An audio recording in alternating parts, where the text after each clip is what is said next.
लोच की विधियाँ। पहली है प्रतिशत विधि, जिसके अंदर हम रखते हैं मांग की लोच यानी कि ईडी बराबर मांगी गई मात्रा में प्रतिशत परिवर्तन बटा कीमत में प्रतिशत परिवर्तन। अब हम ये प्रतिशत परिवर्तन निकालते कैसे हैं? कुछ क्वेश्चंस में हमें डायरेक्टली दिया होता है कि क्वांटिटी में 20% का चेंज हुआ, प्राइस में 30% का चेंज हुआ, तो ऐसे में हम उसको ऊपर नीचे रखकर हम अपना आंसर निकाल सकते हैं डिवाइड करके या कट करके।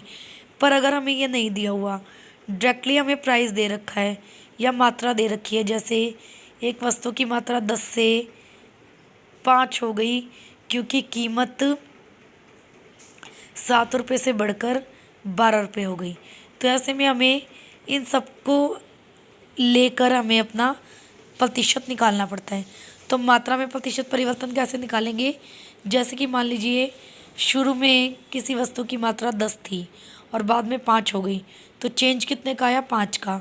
उस 5 को हम ऊपर रखेंगे यानी कि 10 - 5 = 5। डेल्टा क्यू हमारा 5 होगा, अपॉन में क्वांटिटी वो भी हमारी 5 होगी क्योंकि शुरुआत में नहीं, अपॉन क्वांटिटी शुरुआत में हमारी क्वांटिटी 10 थी, तो क्यू हमारा 10 होगा और इसको हम 100 से मल्टीप्लाई कर देंगे। उसके बाद कीमत में प्रतिशत परिवर्तन, इसके अंदर भी हम पी में प्राइस में जितना चेंज आया उसको ऊपर रखेंगे और जो हमारा प्राइस होगा, एक्चुअल प्राइस जो शुरू में था, उसको हम नीचे रखेंगे।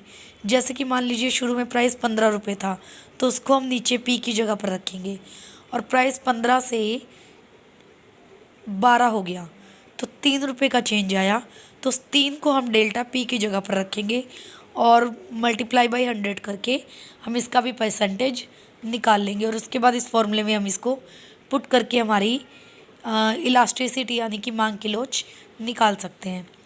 दूसरी हमारी विधि है अनुपातिक विधि। इसके अंदर हम रखते हैं डेल्टा क्यू बटा डेल्टा पी, पी बटा क्यू। मांग की लोच का जो मूल्य होगा, जो हमारा आंसर होगा, वो हमेशा निरपेक्ष मूल्य होगा। इस फॉर्मूले में भी हम कभी भी माइनस के साइन को यूज़ नहीं करते और ना ही हम कभी भी आंसर में माइनस लगाते हैं।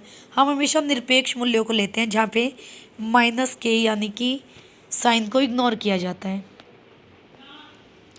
क्यू हमारा होता है प्रारंभिक मात्रा, शुरू में कितनी क्वांटिटी थी उसको हम प्रारंभिक मात्रा यानी कि क्यू बुलाते हैं। Q1 हमारा होता है जो हमारी कीमत में चेंज होने के बाद नई मात्रा होगी।